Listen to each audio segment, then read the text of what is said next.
Welcome to day 8 of A Medium's World. Hello, I am your host, Bonnie Worth.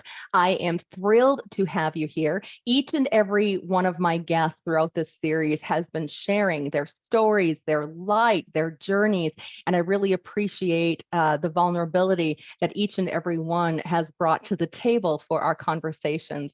Being a medium is something that is very sacred.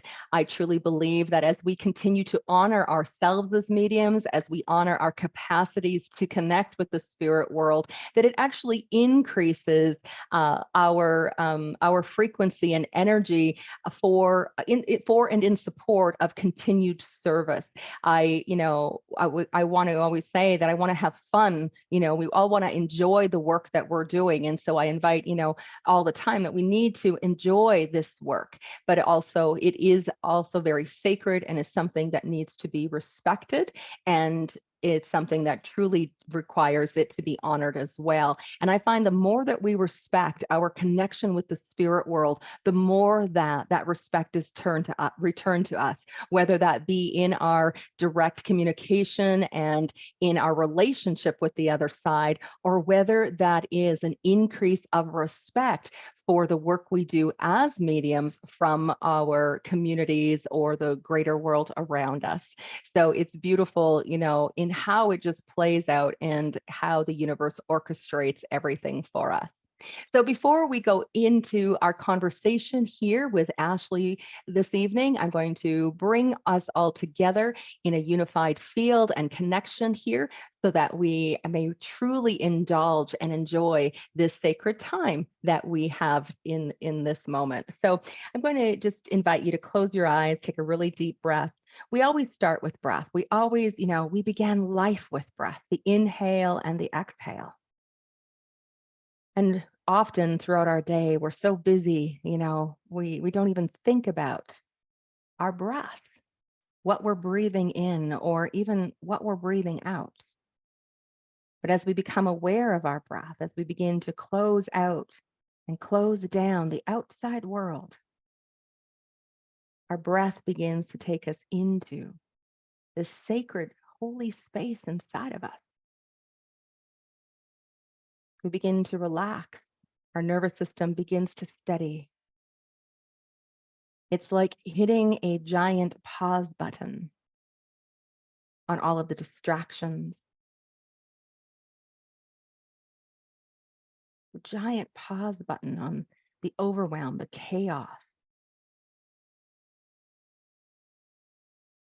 Anything that's been grabbing our attention, redirecting us, or taking up space in our mind and our thoughts, concerning us in any way. Because right here, right now, the only thing we need to be concerned about is this moment, this breath, the inhale and the exhale. And as you begin to move into that deeper dwelling within your own self, this beautiful, regenerative, and deeply healing breath not only allows there to be an essence of hope, but it brings blessing. It brings blessing in the recognition of the light, this light that is always seeking you, this love that is always wanting to fill you, to heal you, to bless and protect you, to hold you in a realm of light, of beauty and divine presence. As you fall deeper and deeper into the rhythm of your inhale and exhale, your heart opens to receive. You are capable of being a channel of light, a channel for goodness, for grace, abundance, of love.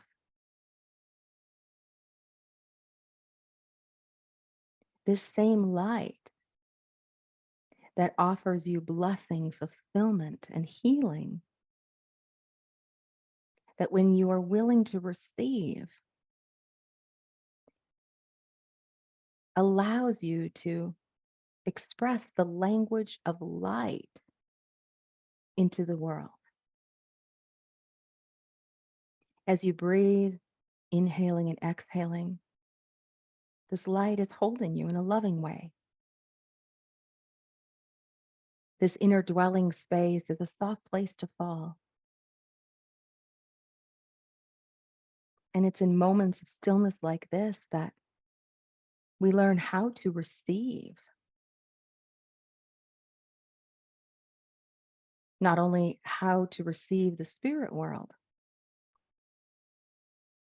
but how we can be received, how to be received, how to be fully beheld, beheld in the light that emanates, beheld in the love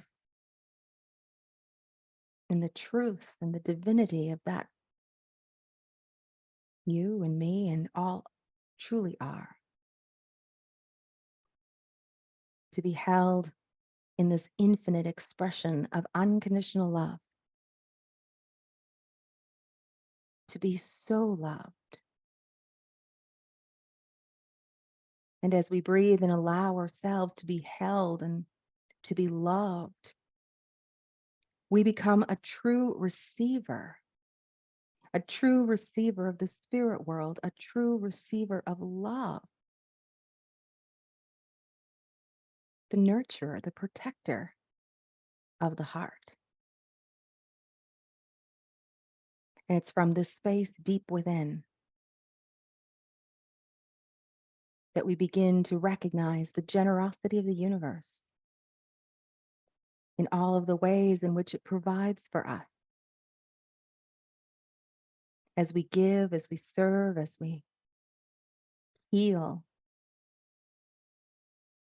that not only can we be held, but we also receive all that we need.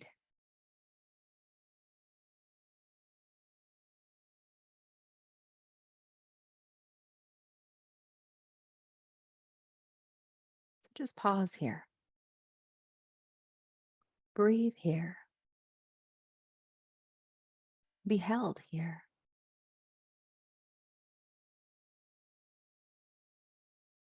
Be held in the love,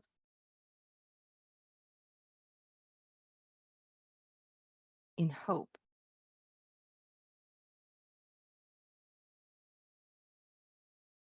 with deep spiritual surrender, allowing for the faith, the strength, the courage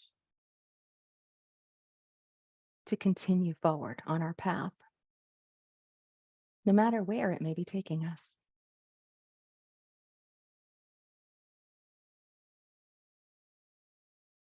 And as we move into tonight's conversation, this love that is breathing you, that's breathing me, that's breathing all of us, unites us in purpose. And it's through this that I ask that this conversation be blessed, that each and every one who's joining in, whether live in the session now tonight or whether listening later, that whatever is and of your heart, that your prayers be answered, that you be cared for, comforted, tended to in the highest and best way. And through the words and conversation that Ashley and I share this evening, that through this, that you too are tended and cared for in the highest and best way. And as I release this word, I trust and know that as it has been asked, so it is. Amen, amen, amen. I am the light I am. All right, taking a deep breath in and bringing your attention now to our conversation, where I welcome here tonight Ashley Bella. Ashley is an astrologer and a sound healer, of course, someone who utilizes her mediumship abilities to curate a beautiful support and package that is designed to really help people to become their best selves, so that their true light can shine, and of course that they can thrive. Ashley, I am so grateful that you're able to be here tonight and share in this conversation. Welcome. Thank you so much. I am so excited to be I here. know. Me too. I was thinking all day, just about every conversation that I've had already this far this week, and now coming in. I mean, several conversations to yet to be shared, and just the excitement and just the opportunity to sit and to have what I'm really discovering are not only very needed conversations, but are really helping to have a very positive impact on so many people's lives that are tuning in. So I'm grateful to share in this purpose with each and everyone, and of course here with you tonight. So actually, I would love to just open up this conversation tonight and just have you share with everyone as they've joined here in Circle, what and how, I guess, or maybe how and when, it sounds like a better way, did spirit begin to make their presence known to you? Yeah. So when that I go back and I think about when I was a little girl, um, I would say it started then, but I didn't realize what I was doing or what how spirit was showing up for me.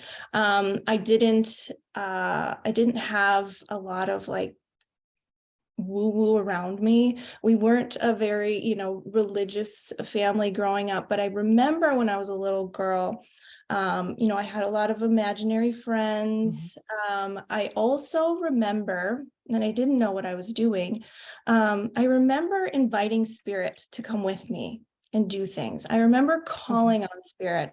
When I was younger, it was a lot of actual like animal spirits. I would call and invite to come visit me, not knowing a language or what that even was or why I was doing that. Um, Fast forward to, really what the um, I would say pivotal changing where everything changed, since I didn't have a lot of death around me up until about seventh grade, when I lost my great grandmother, and that I remember when she passed, I remember feeling her. Like, I remember that she was there, and I remember everyone being really sad, and I was sad too, but I had this feeling like, but she's still here. And being a, highly sensitive child, I didn't I didn't share a lot of the feelings that I had. And so I kept a lot of that to myself.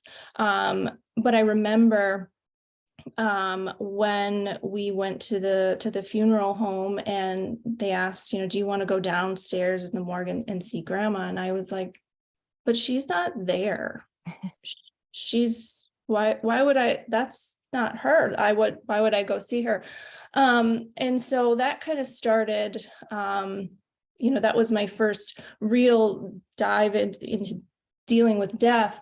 And it wasn't a great experience for me because I was very alone during that time frame of grief. And I remember, you know, calling to her, trying to connect to her and being very, frustrated, not being able to recognize the signs that she was sharing with me. And so that kind of started a phase of my life where I didn't have a very healthy relationship with death and grieving and the grief process. I took a lot of that on myself, and actually kind of had this unhealthy relationship with it where everything around me, I always had this fear. It really instilled a fear about how I lived my life, because I had this idea now that through death, everything that I loved was going to be taken from me. And I didn't know how to connect to that. And knowing that I had this feeling inside of me of not understanding why I felt the way that I did and why my body was feeling these emotions. And I got very angry. Very angry with the concept of death. And even, when people would say, well, everything happens for a reason, that was a concept that I could not grasp. It made me so angry. And so, through as time went on, I met, really the catalyst, I would say, for my mediumship in Bella. And Bella was my dog. And I knew the moment that I met her, we had a soul contract. I knew that everything was going to be different somehow because of her. And I wish I knew now then what I know now about death, and especially being a medium. I wish I had those. I was tapped into that when I had her, because I lived in such fear. I let that fear of losing her and everything around me, I kind of lived that way. But now, of course, that couldn't have happened, because that was part of my transformation journey to get me here. Nothing was going to wake me up but her. Mm-hmm. And so when she passed, I spent days trying to connect. Like, I felt her. I knew she was there. And I was angry, the same place I was, had been for many years. And I remember one night, this was weeks after she had passed, and my husband and I were putting our son to bed, and I was laying in bed and I was calling to her, and I was, I feel you. Like, I need to talk to you. What is this? And my great grandma showed up, and she was holding Bella. And it was, of course, I'll never forget this moment. And of course that, Claire empathy started flowing through me, this overwhelming feeling of love and peace, and everything made sense. That my grandmother was there with me all the time, and she was one of my guides. But of course she had Bella. Of course she was with Bella. And they were with me. And so I remember, getting my husband up and explaining what just happened to me. And I was in my bathroom, and I just said, there's something here. I have to figure this out. I don't know what this language is. I don't know, but there is some way I have to be able to tap into this so I can continue to do this. I know that I'm meant to do this. So that is really what started my mediumship journey. Yeah.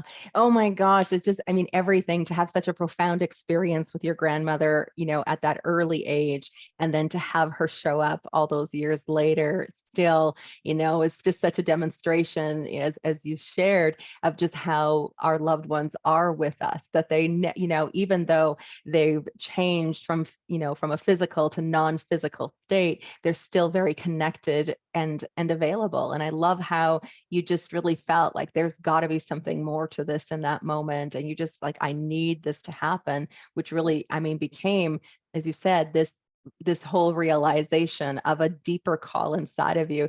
Almost in some ways, you have to almost, from an ego kind of point of view, the anger was a way just to block it and block you from being able to accept who you were. It was easier to be angry at death than what it was to accept yourself as a medium. Oh, absolutely. That anger and resentment, I operated at such a lower frequency of vibration that I wasn't even allowing myself to raise up to meet, spirit and make those connections. Right. It was my own doing. Yeah. Oh my gosh. And so did you find it really, really hard? Like, do people accept you very easily of you coming forward as a medium? Is it something they said, I've had people say, oh, I'm not surprised to hear that about you. Yeah, I definitely, I don't get a lot of shock when I tell people what I do. I think, when I came out of the woo-woo closet, I'm as an astrologer, and I tell people what I do, depending on, the spiritual, whatever the spiritual amplitude of where people are at. I think a lot of people assume already that that's what I do without even telling them that I'm a medium. I think they assume because I do what I do that that's all part of it. And I Right. get a lot of people that don't even talk to me about astrology. They do want to talk, about mediumship. Mhm. So And I would say, did was it, difficult, or how did I, come out? I think I do have an amazing support system around me, family, and a close circle of friends. So I think the biggest thing for me is going back to that ego. That ego is really the one that makes it hard for me to do it. isn't that just it? It always seems to come back to us every single time, right? We can say, we can blame it on everyone else around us. We can blame it that they're not understanding, but it's like, oh my gosh, I'm actually making it so much harder on myself than it needs to be. Yes, Yeah, yeah. I really love that too. I think this is the other piece of it. And so many mediums can sometimes be afraid of stepping out simply because people don't understand. But this is the beauty of it, is that to know that we're always placed with the people who will understand. At least that's been my experience. So I haven't had a whole lot of, I want to say, maybe initially with some of, immediate family members, close relatives and things like that. And as I said, maybe a few people in the beginning that really didn't understand. But for pretty much, what has been the whole entirety of my career, I've always been placed with people who are open and who are understanding, who are curious, who want to learn more. There's very few of the naysayers. And so for me too, it's been, it's just been myself. I've come face to face with myself. And that's what, I share even in my program, is that when we move into doing this work, we come face to face with our own fears, our own insecurities, our own doubts, with our wounds. We have to it becomes a very confronting journey in order to move forward in helping and working with the spirit world, and and showing up for other people. absolutely. And it is certainly a journey. I mean, that, once I made that choice that I was going to allow this into my life, it's not like the next day. It was just, my grandmother was sitting and we were having coffee the next morning. It wasn't like Right. that. And what I learned, especially working with you, was that everybody is different. How they receive, when they receive, everyone's on a different journey. And for me, this was something that it was like a muscle for me. It was something that I needed to train and I needed to work with every day, to kind of hone that skill and get even more of a connection. Yeah. And because the commitment in doing that is, as you said, I love how you say it, it's like a muscle. You become strengthened. And so, like any athlete, any professional, even a performer, we can think of a musician, we can think of, celloists, whatever their passion is, they practice over and over and over. And that's the key in with being a medium and in doing this work and giving readings and utilizing, this as a way and means of helping others. We do need to stay committed to our practice. Right. That's what actually helps us to improve, but it's also the very thing that helps to boost confidence as well. And I know a lot of mediums coming in just say, "Oh, I don't really feel like I'm very good at this, or I'm not good enough to be doing readings for people." And yet, that's the very thing that is required in order to become skilled at it. And this is where too, spirit puts the perfect people in front of us. Right? That's an important piece of it. Absolutely. No, spirit absolutely. The clients that come to me, they come and sit in my chair, in my Zoom chair. But spirit puts them there because they are, spirit has a message to convey through me, or some way that I can help them. Absolutely, you get put in where you're supposed to be. I think where I was thinking of going with that was, once I made the decision to really lean into being a medium, I found my spiritual therapist first. And when I say found, it was like I really had a choice. Like, she was put into my life to help me to Right. she actually encouraged me to start talking to mediums. She was the one who also introduced me to sound healing.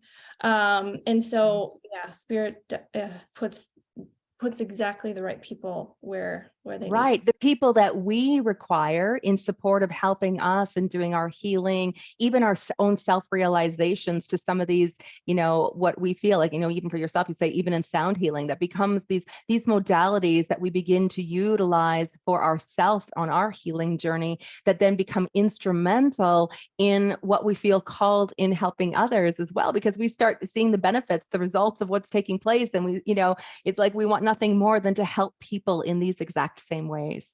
Right. And Exactly. it's not by chance. I mean, that's all orchestrated, the synchronicities of the universe that bring the people, the places, the events all together that put us exactly with the people that we need and place us in front of the people who need us. It's all orchestrated bigger than what we could ever try to do. And any kind of, I would say, any kind of advertisement or marketing or anything that we could ever try doing, it's those referrals are what take place in the spirit world and actually have nothing to do with anything that we try to do. Well, that was such a hard thing for me to overcome when I started on my spiritual journey here, was to reframe what I had ingrained in myself to believe, that there isn't a plan, there isn't things that happen, things don't just happen according to Right. plan. That was really hard for me to kind of let go of. But oh my gosh, once I let go of that, Yeah. the universe is just talking to us so much. Right. Yeah, it's beautiful. Yeah. Oh my gosh. And this is where, even in working professionally, as I always encourage and help people recognize, is that there's no need for competition in doing this work. Like, there isn't. One, there are so many people who are seeking and looking for the help that a medium can provide. Like, they're everywhere. We all are hurting in some way. It's part of our human condition. And so we have available to us many people who are seeking, but in the same way, we all have, it's not, the spirit world chooses who they would like to deliver their messages. Like, it's not about whether one person is better than someone else. It actually has nothing to do with it. There's so many factors based on life experience, based on even how we communicate, the things that our style, what we say, how we say it, become an important part of the equation for ensuring that that message gets delivered in a way that our sitter can truly receive it.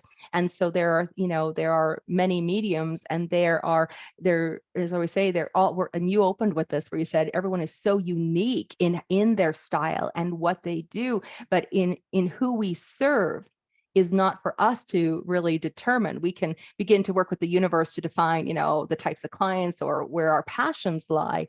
But who is placed in front of us is always the perfect sitter, the perfect person in helping us with our journey, and also we're perfect in how we communicate and in the messages that we share for what is needed with where they are in their life at that moment in time.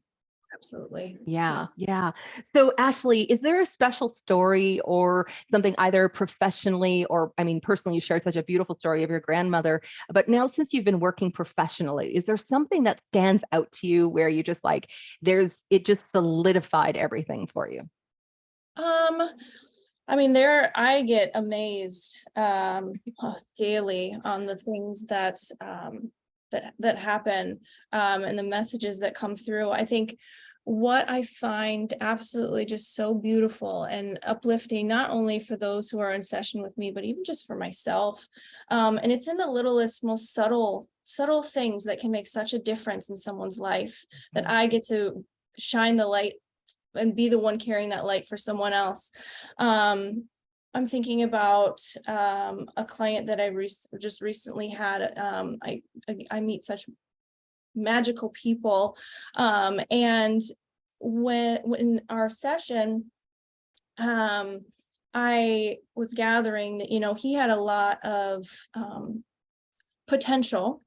It was showing he was showing or I was showing his astrology. He had so much potential with being spiritual, having that connecting ability.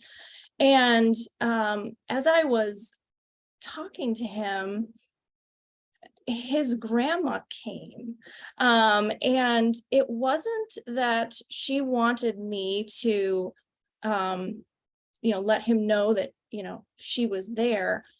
It was more of wanting to ask him why he stepped away from that ability that he had.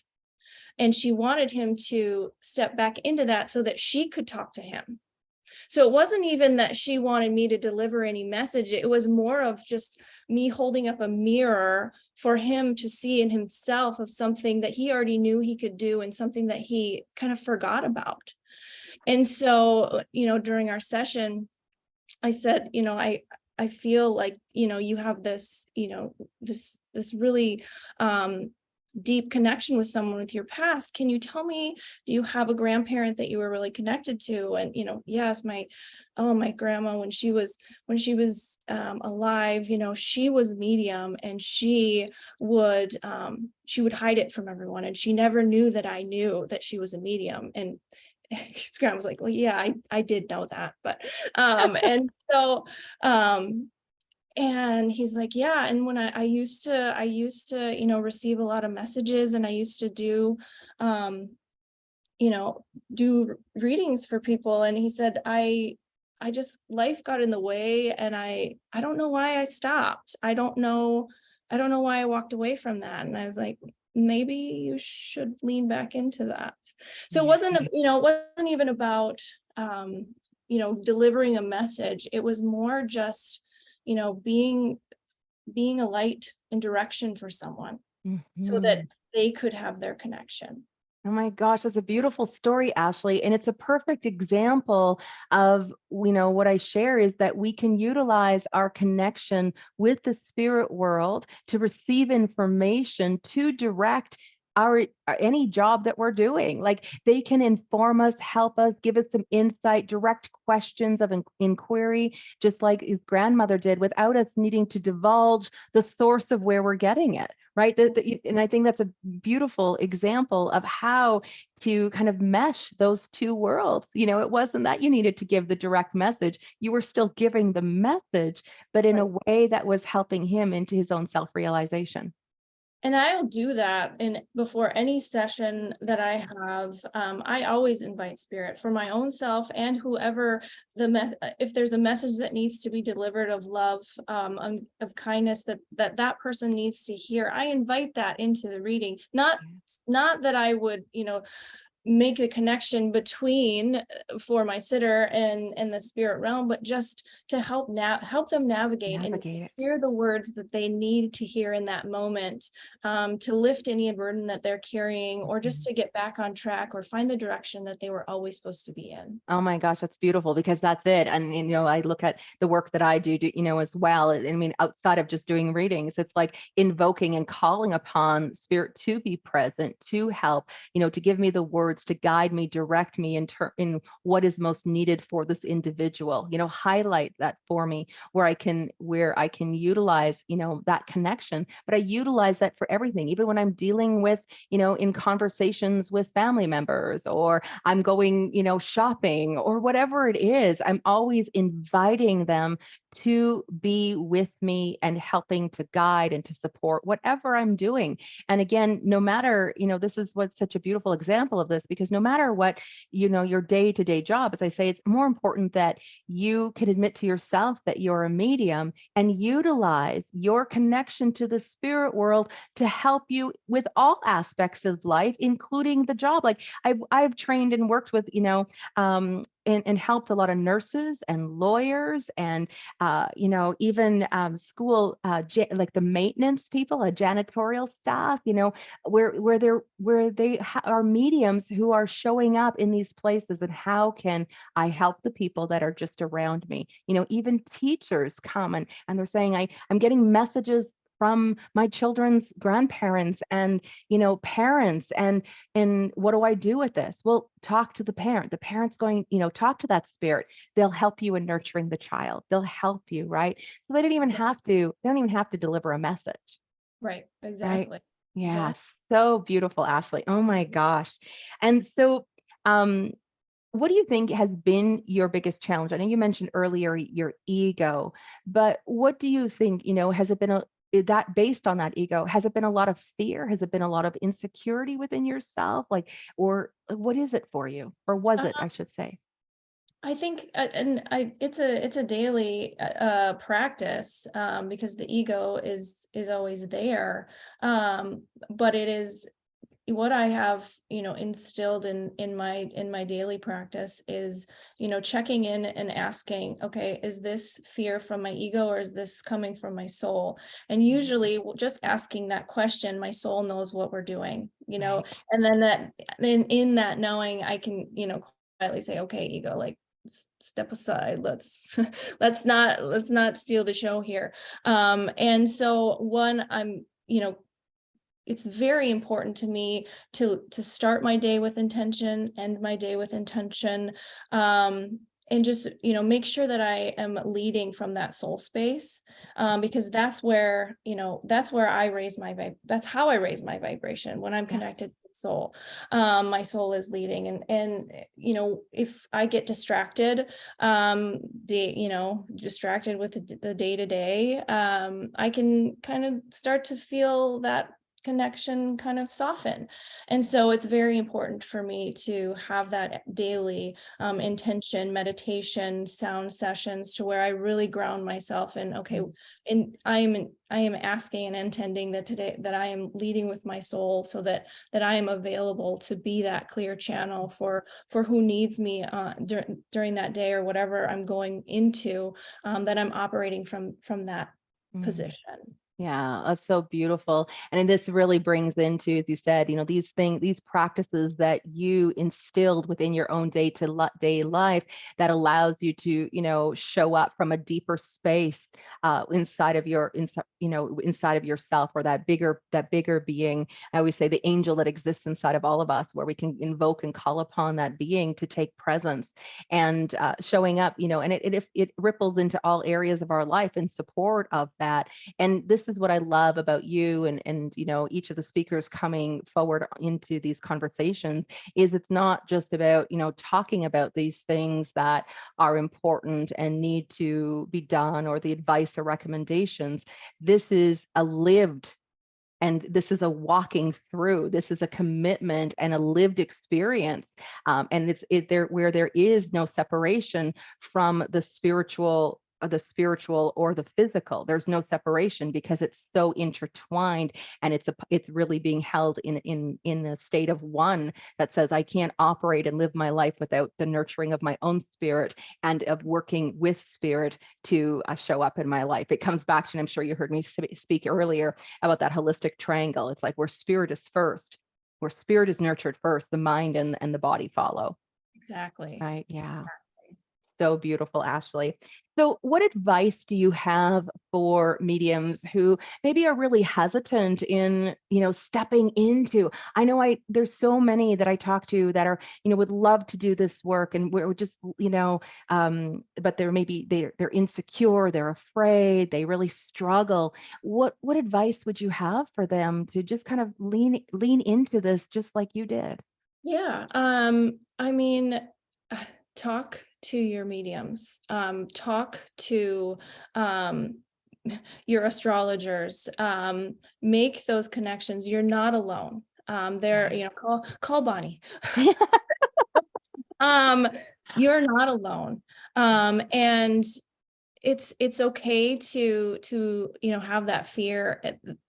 Would love to just remind everyone just to be patient with themselves, be patient with the process. When you Mhm. get frustrated, fear and frustration, as I've, witnessed in my life, that dims my light, that pushes away my connection. And so, you know, when I, when I've gone there in the past and let those parts of me take charge, I'm not in my best self. So a lot of what helped me make that decision was I needed proof. I needed something tangible. I needed something to say Yes. you can do this, even though I knew I could do it. I knew I could do it. um and so that's where astrology came into me. And of course, it's clearly written there that this is something that is for me. And talking with my mentor, and the moment when she said, you're a medium, right?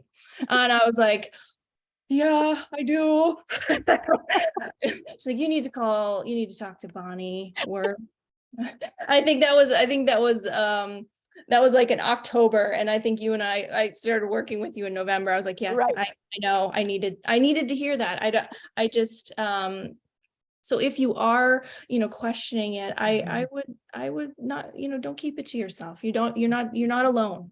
It's an I love amazing, that. I beautiful. think right, we're not. We feel very alone in this. We feel, weird and crazy, and is this really happening? And we question sometimes our own sanity about it. But it's like there's a lot of us. There's a lot of us who have these, it's not an anomaly. We're not extra special in some way. There's a large and a very vast amount of people who have these abilities. So I love when you're saying your advice for them to reach out. And I love that you bring the astrology piece into it, because I had already been working professionally as a medium for probably about 5 years, probably at least that, before I had my first astrology reading. And it was that tangible, as you said. It was just this permission slip. And I know that's a lot of, what you realize with this, where astrology comes into play, because it was like right there. It was written, like there was no denying that this is what happened, played out, and is a part of what makes me me. And I think it was at that, having that reading that really kind of where I just like let go of anything that I was concerned about. I'm like, you know what? Whether it was being afraid of what other people would think, whether feeling I wasn't, good enough, whatever it was that moment that just gave me, it's just like, it just solidified in me that yeah, I am a medium. I mean, I knew it. I had like years of Yeah. experience with the spirit world. I'd already been doing readings professionally, but it was like it registered on a level and it was tangible. There was a piece of paper, there was my name on it, there was my date and time of birth, and there was a chart that explained it all, right? Exactly. Exactly. Yeah, I absolutely love that. Now we have a mix of people here. We're going to go into our Q&A here in just a moment, Ashley, but of course in these conversations, we have a mix of people, not only mediums who are looking for perspective, advice, and help on their journeys, but also individuals who are grieving, who are seeking the help of mediums, who are looking to have readings, and even in helping to heal and make some peace after the loss of their loved ones. I'm just wondering, what do you have to offer in terms of supporting those individuals who are just really going through their journey through grief? Certainly. So I think one of the biggest things, if you're going through grief, if you are with someone who is to let them. let them go through it, and let them know that it is okay to not be okay. Mhm. I think a lot of, with my experience, was holding in to hold up appearance, holding in to not let anyone know that I was losing it, and to honor that grieving process. Mhm. There is no time limit. Um, Everyone grieves differently, and it's not even that the point of grieving is so that you don't grieve anymore. You'll always grieve, miss that physical uh, connection, but time is what really softens it, allowing yourself to release, at least release the sadness, that the anger that you have. I think that, the beautiful thing as mediums, and it's just even the smallest words that we can say in guidance is knowing that, our loved ones, they're still here. Mhm. They didn't go anywhere. They just changed form. They're still here. And there's just so much relief in that, um just knowing, and you'll always be able to contact them, because that love that you feel is energy, and that energy doesn't go anywhere. It lives forever. Yeah. And so, trust in that love that you have is real, and it still exists, and it's still here, and they're still here, and you can talk to them, and they can Mhm. talk to you. That's so beautiful. And I love that you bring it in just from the energy perspective because, as you said, the energy of love, it can never be altered. It's always in that state. It doesn't cease to exist. And we don't cease to exist either. So I love that you bring that into such words and such compassion, Ashley. So thank you. I'm going to turn it over now to our chat. And of course, if there any you guys have any questions here, again, this is the magic of our conversations always seem to come off of the questions and your interactions. So please feel free to ask those questions. And as we're moving through, hello everybody. Oh my gosh, just reading through. Leanna has a question. She says, hello everyone. So grateful to be here. I've been feeling like almost electricity running through my body the last few days before these Zoom calls. Is that everyone else's energy or what's going on? So Ashley, as you kind of move into that I question, mean, how? just hearing that when you talk about electricity, I mean, that's the vibration. That's the vibration of the energy flowing through this group, the lightness. I I recognize, I mean, when you are lifting your vibration and you are in this energy, I mean, that's how I feel when I'm connected to spirit. So that's how I can kind of, my barometer to tap in is, okay, where are the sparkles in my tummy, and okay, now we're here. Yep. Okay. I can receive Yeah. now. So I think the forums like this, we definitely create a higher vibration when we're together. Absolutely. Absolutely. I love that. And I think also in this as well is also as a medium, Leanna, not only are you, feeling the energy just as Ashley shared as we come together in higher vibration and higher consciousness as we move into this circle and this group, but each and every person who's joining the call has loved ones on the other side, and they are as excited, if not more excited, about these conversations. So you are also feeling that energy like electricity running through your body is the shift of vibration, as Ashley shared, but also it tells me that as a medium, you're highly clairsentient, which means your physical body is responding symptomatically through almost what feels like that electrical buzz running through you, which is one of the ways in which spirit begins to communicate. So I think it's, the combination of both of just looking, it's like, wow, you bet it happens. It happens for everyone. I can feel it in my heart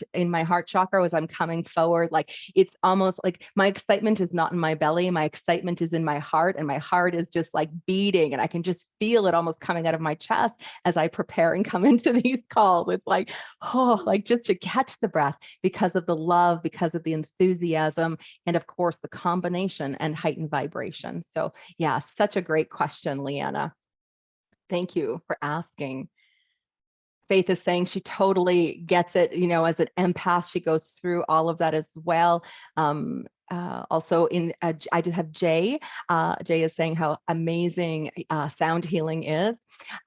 Jay is saying, as someone who's asked to stop using my abilities at the age of 14, you inspire me to speak and tell my story. Oh, I love that. These sessions have shown me to use my voice and not pay attention to the negative. Oh my gosh, that's beautiful. Any comments you'd like to add for that, Ashley?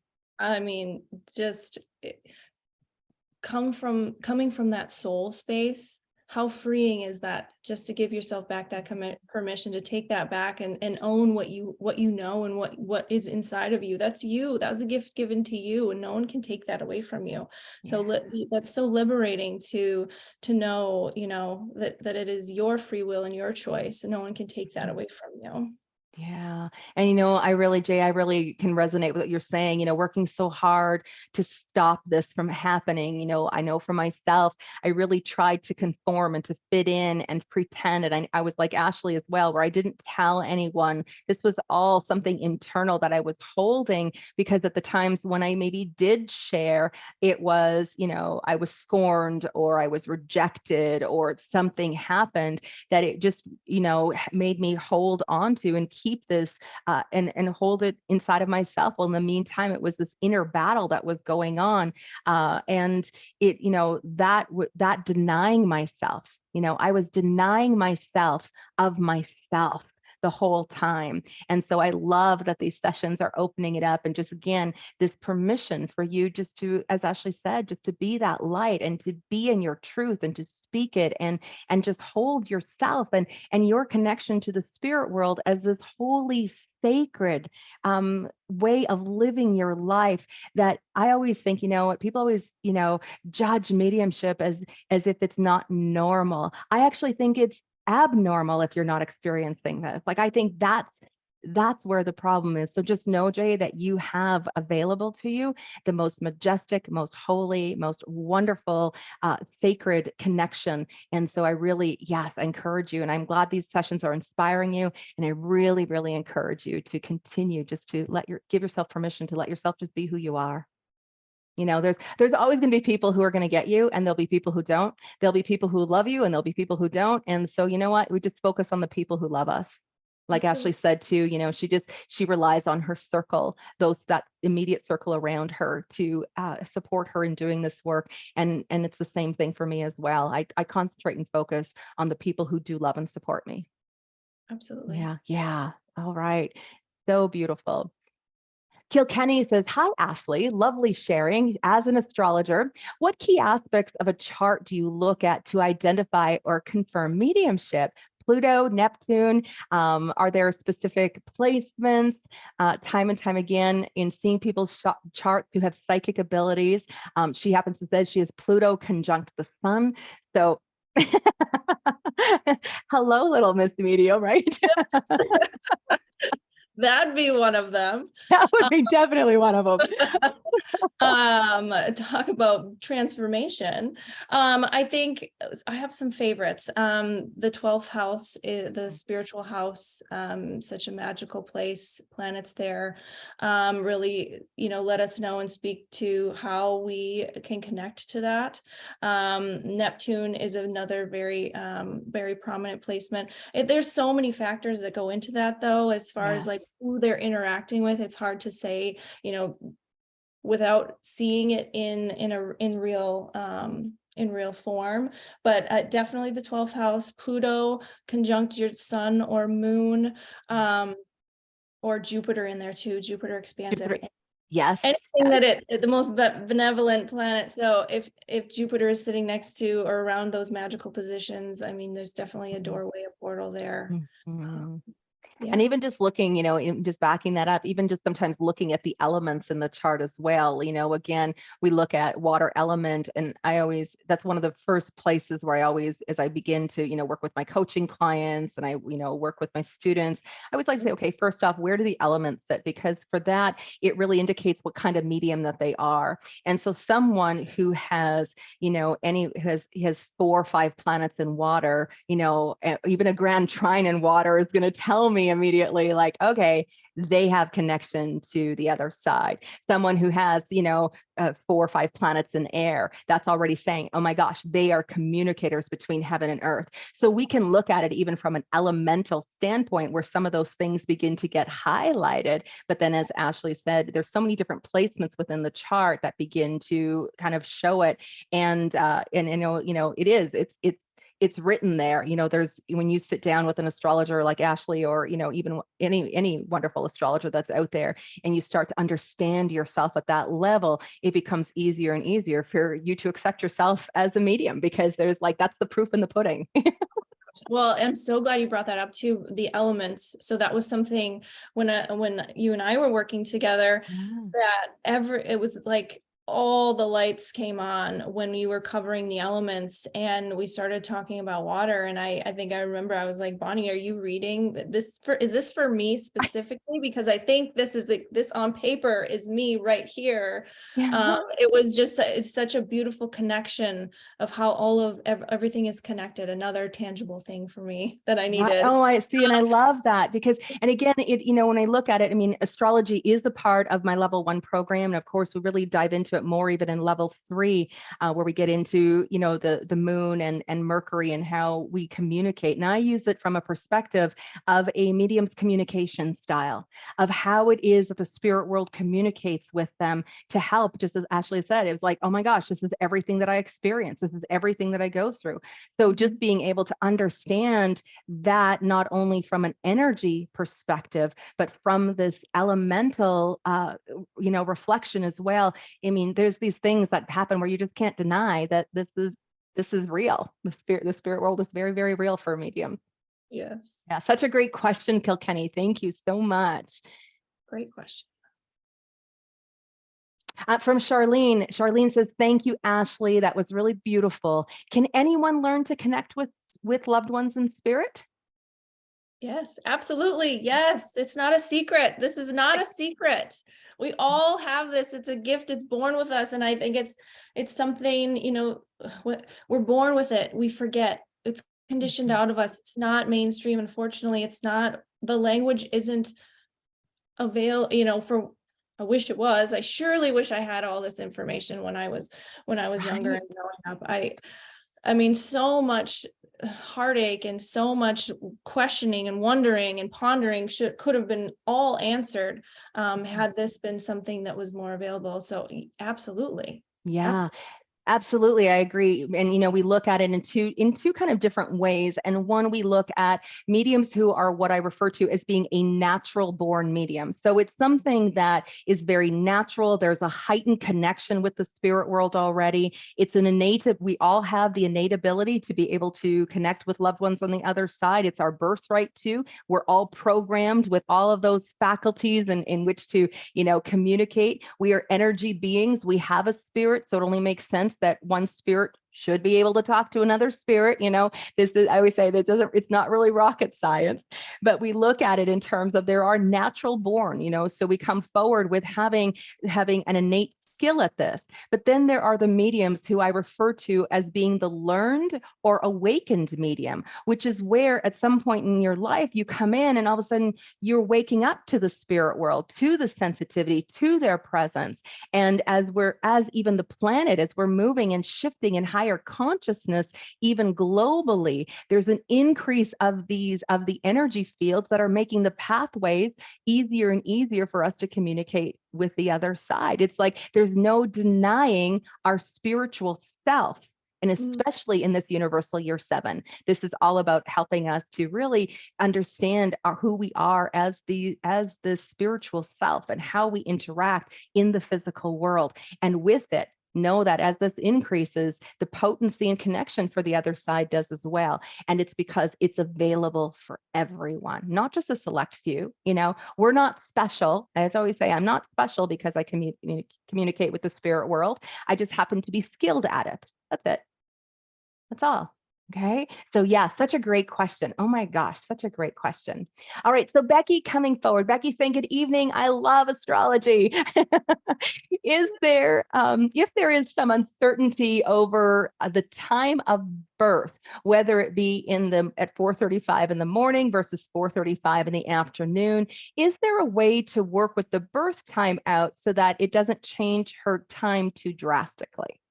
Within a degree. I mean, there are some major aspects that you do need to know what time you were born. But if you think about it, the planets don't move that fast. So if you know a general time frame of when you were born, the planets are, within a few degrees going to be where they really are. I do know some amazing astrologers who specialize in exactly that, investigating and finding out. It's amazing. I don't know how they do it, but they do it. They find out can help you, work with you, and find your birth time. So highly recommend that if if you really don't know. But if you are in a window, the biggest thing that's going to change are the houses and really your rising sign. Those are the biggest things, because those are the things that within a 2-hour window would change. And so, you can look at the planets don't move that fast. So if in a general time frame, you can look at what planets and what signs and where they fall. Right. Oh my gosh, so great. I also want to bring in too that you can even there are mediums where this can become possible as well. And I know for me, talking from personal experience, I had no idea for the birth time years ago. That was not something that was registered within Canadian statistics. It wasn't included as part of the documentation. And so I'm really making myself sound old, aren't I? So I wasn't there. I wasn't there either. So I had no idea where my birth time was at all. And I actually had worked with a medium who has a special skill and a special knack for being able to see birth charts without even looking up a birth chart. And so she was able to tell me about some very specific things about my life, about some placements of planets that I understood astrologically, and of things that what made sense in terms of what my life experience had been like. So she went through all of these evidential or these confirming points that she was picking up, and then she targeted and hit my birth time exactly. It was as if she was looking at the chart. That's how the spirit world showed it to her. And I know even for myself, even though I have, I do have astrology training. It's a part of my language, and it's a part of what what I incorporate and use in my programs and working one-on-one with people. When it comes to doing from a mediumship perspective, that's a bias that we tend to have. So when we move into it, spirit will utilize that. And I've been able to talk about someone's chart of different things that are happening or playing out with actually not even looking at the chart. And I've done a lot of readings for astrologers, which, and so they'll be like, oh my God, that's exactly what's happening. I just looked at my chart and I've explained it and I've helped them, in the bringing it forward. But then also, how do you navigate it? What's how do you heal this? What is being asked of you through this transit, through this, whatever's happening, right? So yeah, it's really cool. So it's such great information to be able to have. And you're right, there are people that are out there who have this magical ability. Like I said, she saw my chart and she told me right away what my birth time was. And once that time was put into place, it was like, boom, everything else made sense. Yeah, it's really amazing. Really amazing. Such a great question, Becky. Oh my gosh, so great. All right. So looking here scrolling through, looking for questions. That can't be all the questions we have here tonight. Oh my gosh, I hope we have more questions.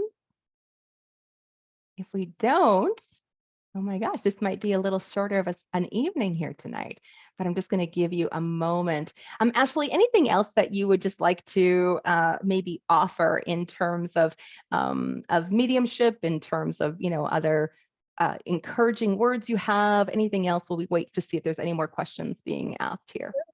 How can I offer?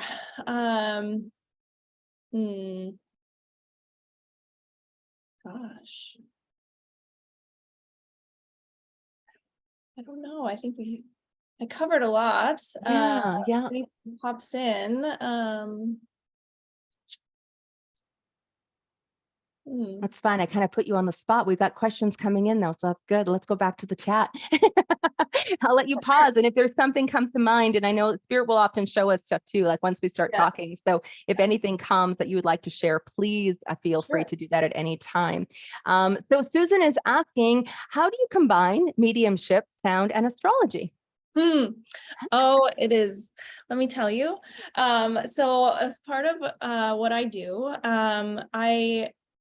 because I was introduced to sound healing as part of the grieving process, and the way that it was explained to me was all about, releasing what has kind of holds us is holding in our body, releasing it at a cellular level. Our bodies really remember everything, like memory. Cells remember everything, and so we hold on to that. And our energy systems, our chakras, and so through sound healing, we're able to release that, and so we're able to really receive.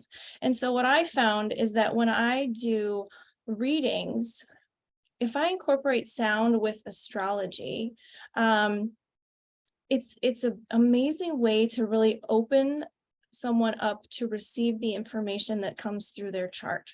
Being in a place to really, be grounded and be connected to yourself before we dive into really, what your gifts are, and what you're here to do and receive, and how to best live your life. Combining them to creates this beautiful environment, for not only receiving messages that come through this process, but also just as you are finding yourself and walking into this learning about yourself, really preparing your body to receive that. And so that's why I combine those two together, in an astrology and healing, sound healing sessions. Yeah. Oh, I love that. Oh my gosh.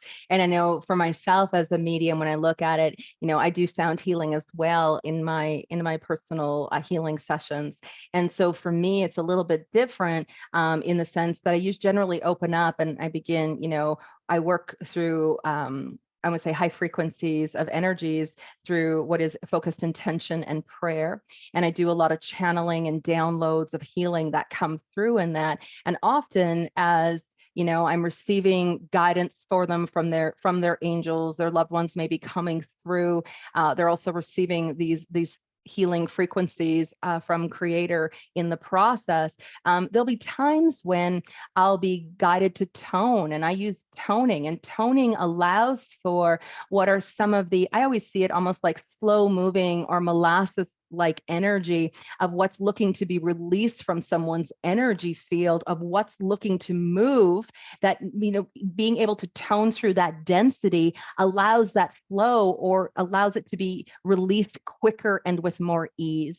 So I'm always guided, and I'll begin channeling and toning from these divine energies as a part of it. So again, as mediums, we are channels. We begin to utilize our connection to the spirit world. And yes, as I shared before, being a medium is so much more than talking to dead people. It's a part of what we do, and it's one of the beautiful gifts that we can offer someone. But it also opens up these other channels, and this really speaks to the diversity that we have as mediums to move into higher vibrational realms and to utilize those frequencies in help and service for people in their greater healing.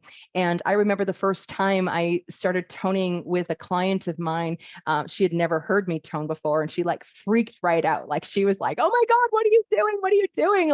She just was right away. She said she was praying and calling in Master Jesus, and she had no idea what I was doing. Right.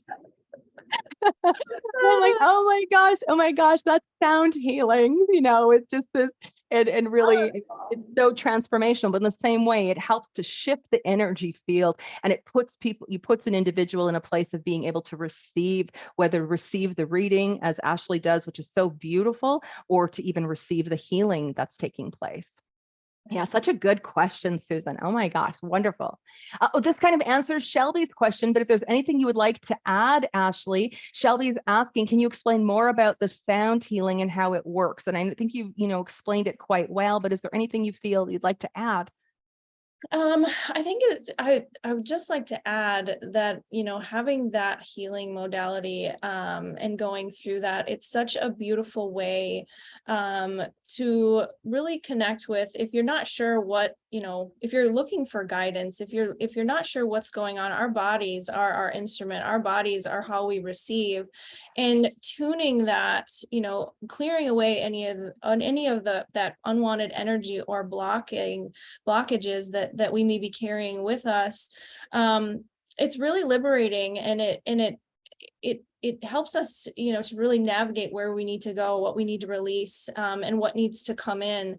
And so I really encourage, anyone who hasn't tried it. Mhm. You can virtually even do, crystals or Tibetan sound healing.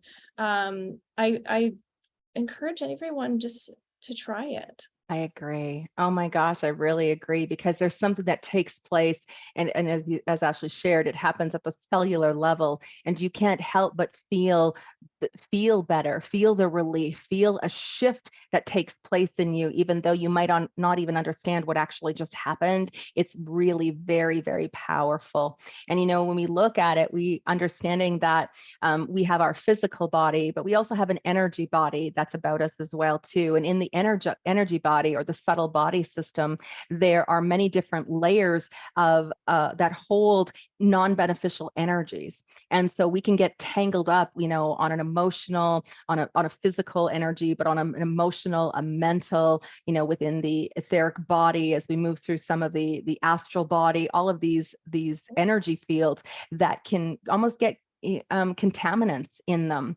that we absorb, especially as empaths, when we look at understanding how sensitive we are to energy. And so that can become very entangled and have a direct impact on our own well-being. So what's so beautiful about sound healing is that those frequencies and the vibration of the sound moves through the subtle body system to clear any of that debris. So any non-beneficial energy gets released, and we can know more light, more vitality, and of course, more health over time. And it's, as Ashley shared, it's a real great and beautiful modality when you're looking to move through the grieving process, because it allows for something to transpire without you needing to speak any words. Absolutely. And Yeah. we're talking about energy, we're talking about vibrations, and a lot of the, as mediums, and we're raising our vibrations.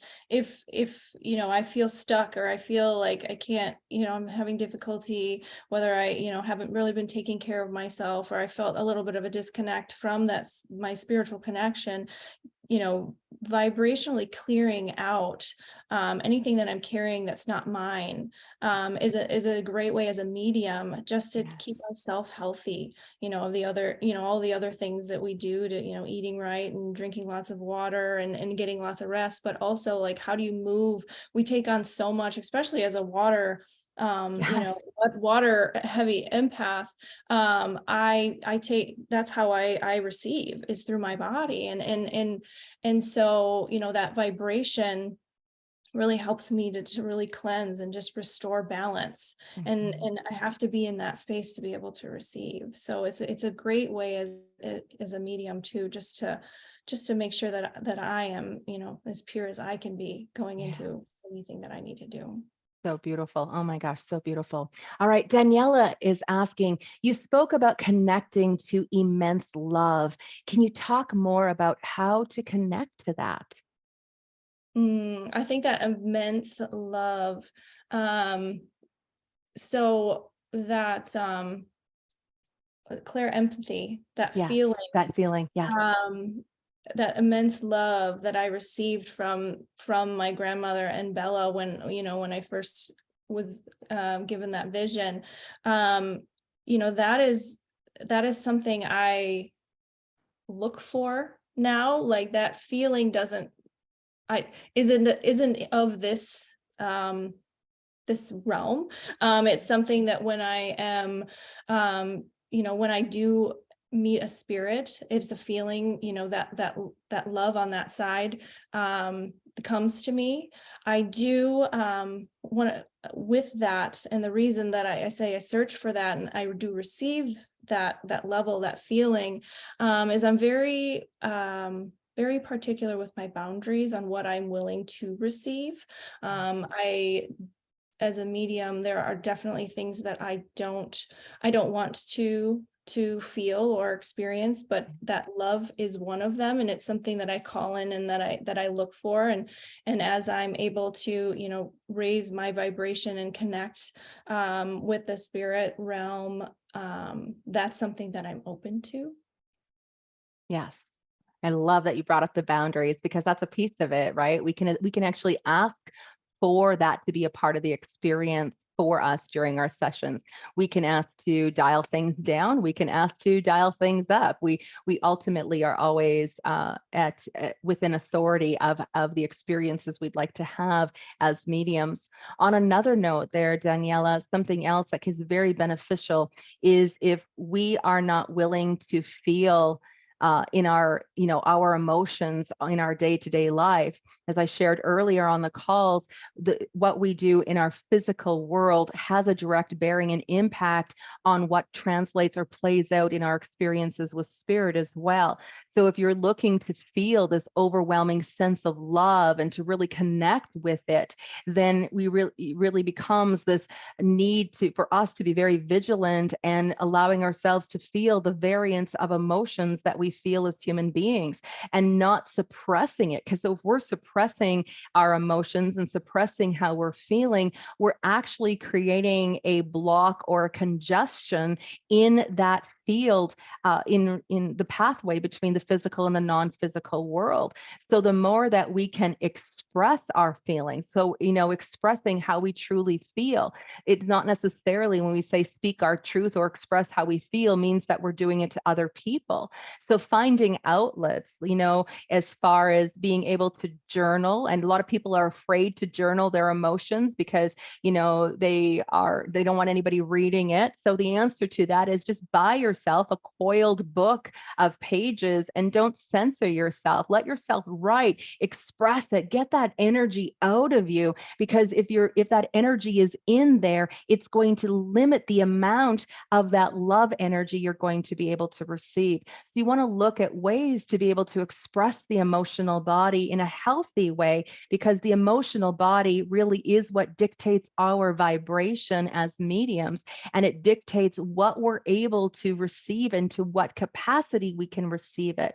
So the more we clear the emotional body by really expressing in healthy ways how we feel, it's like write it all out, don't censor it, don't worry about sentence structure or punctuation, swear if you need to swear, like let it all out, and then have a little sacred ceremony.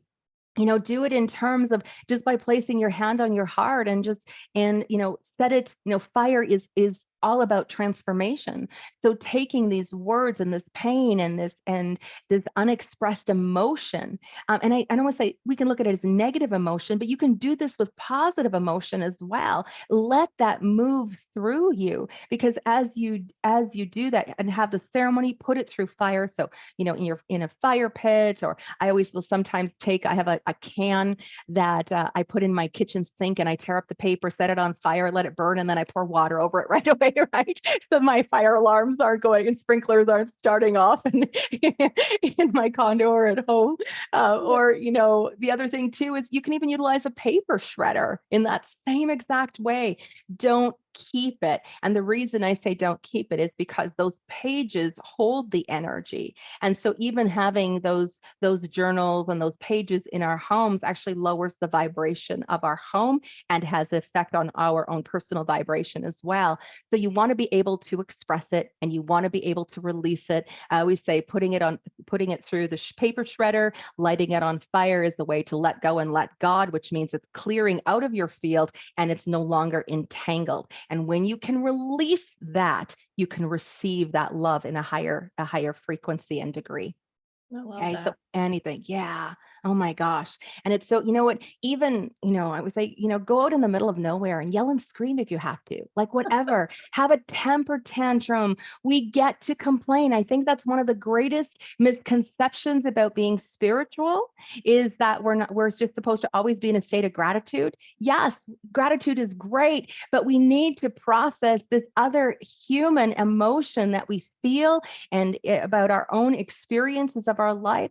So go and have it out with the universe. Go have a temper tantrum. Go complain. Get it off your chest, because when you're getting it off your chest, you're getting it out of your energy field, and it lifts you vibrationally, but also, again, tunes up the dial for you to be able to receive that in a much clearer field. Absolutely. Yeah. Oh my gosh. Such a great question, Daniela. Thank you so much. Okay, Tasha is saying astro and psycho, psychography. Psychography, did I say that properly? Your words she says, my question didn't pop up.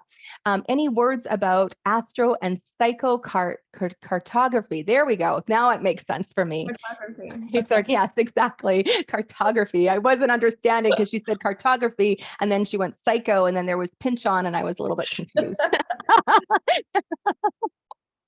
I actually don't I don't work a lot with cartography.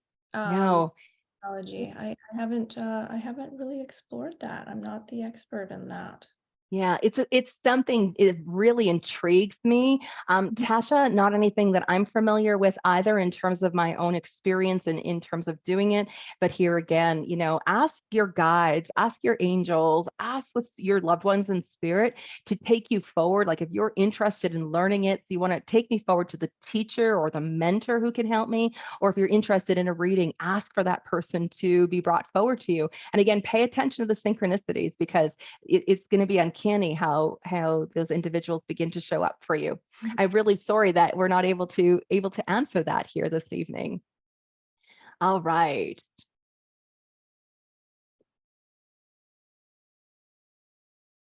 Okay, so Linda, I'm just scrolling really quick here. I'm sorry, I know there's other questions there too. I always have, it's almost like driving to me sometimes when I'm working in spirit. I don't want to be driving my vehicle. So the fact that I'm working with spirit right now and having to do this earth this earth stuff, so bear with me. Linda has a question. She says, if you have 0 planets in the 12th house, does that mean you're not meant to be a medium in this lifetime? No, not at all. Not at all. No, no, no. Those were just, examples of the 12th house is the spiritual house.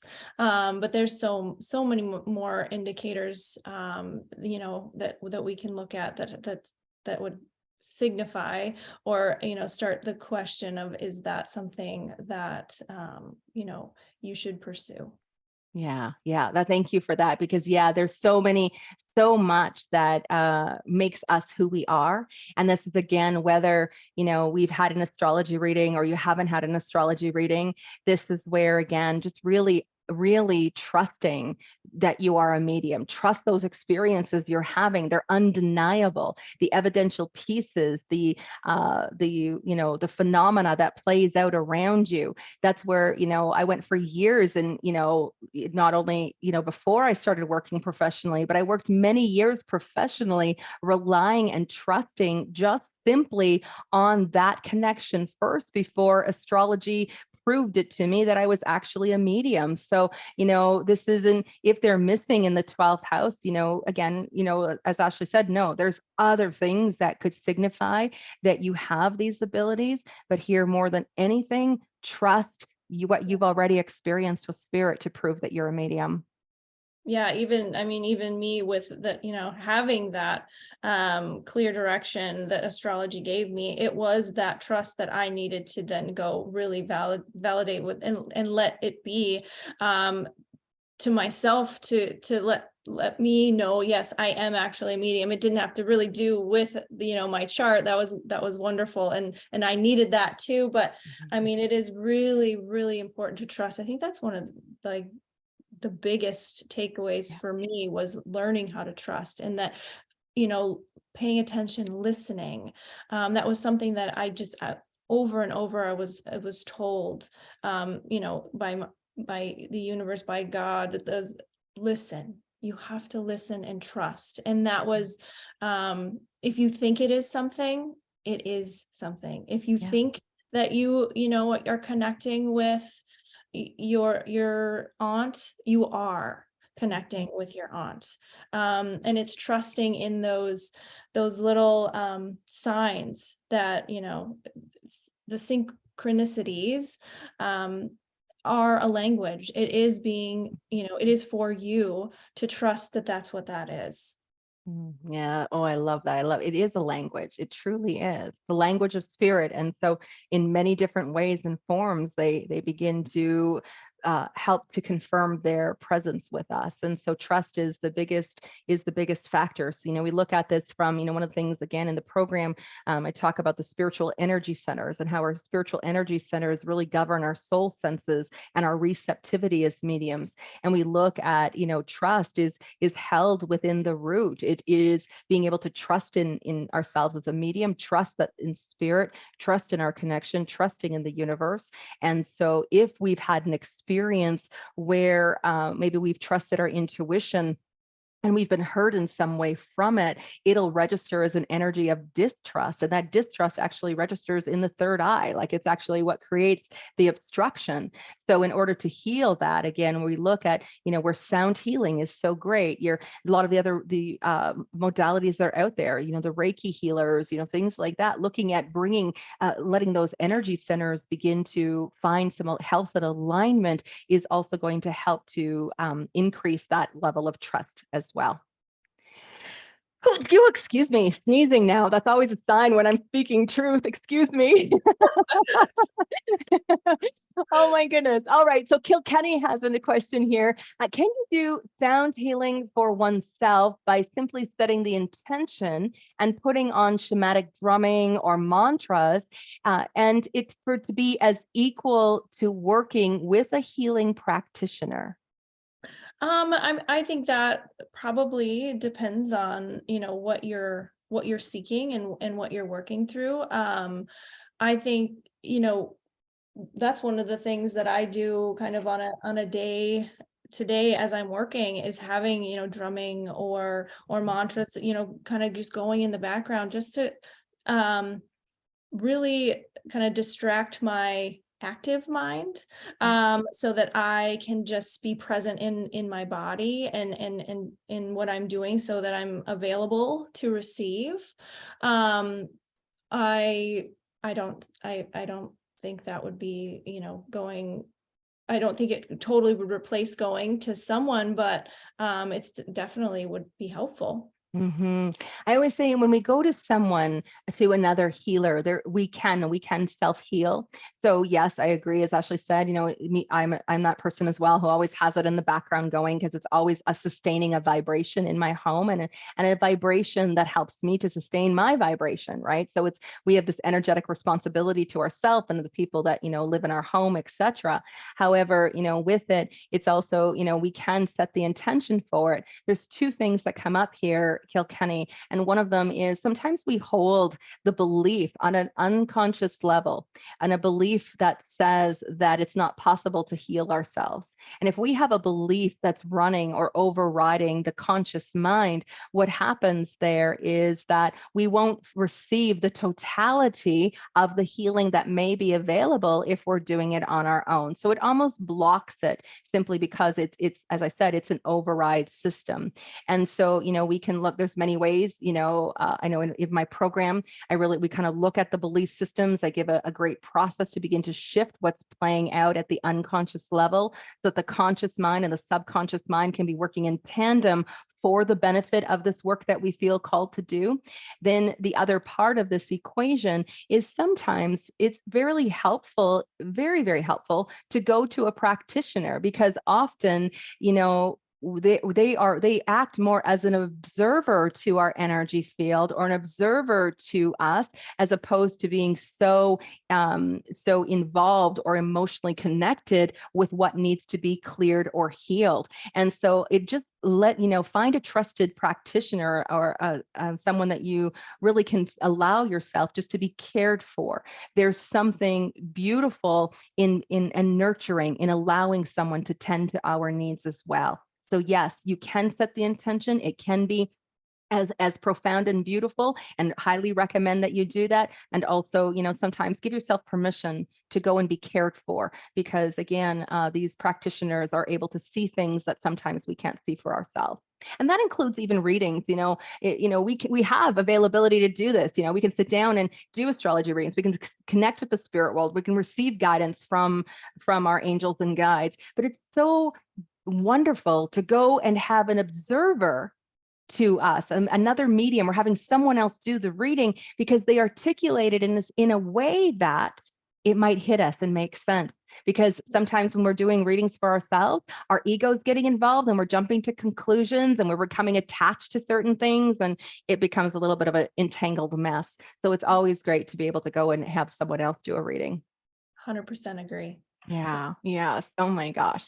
All right. So looking here, we still have, we're right. Oh my gosh. I was like, I think we have time for one more question, but we actually don't. So again, thank you everyone for your participation. Again, those questions, I promise they will not go unanswered. So there will be opportunity to ensure that you receive the information you are seeking during this event. More than anything, I want to thank you, of course, for being a part of the conversation, for listening in to the conversation here today. And even more importantly, Ashley, thank you so much for taking time out of your life and your schedule to spend, the opportunity to share your wisdom, your light, and your love with all of us. I am truly, truly grateful for everything that you have contributed here tonight. Oh, thank you, Bonnie. I am truly honored. Thank you for having me. Thank you. So nice to meet everyone. I hope to see you all again. Sounds wonderful. All right. So until we meet again, I'll see you here same time, same place tomorrow night. Have a great evening, everyone. Bye-bye for now.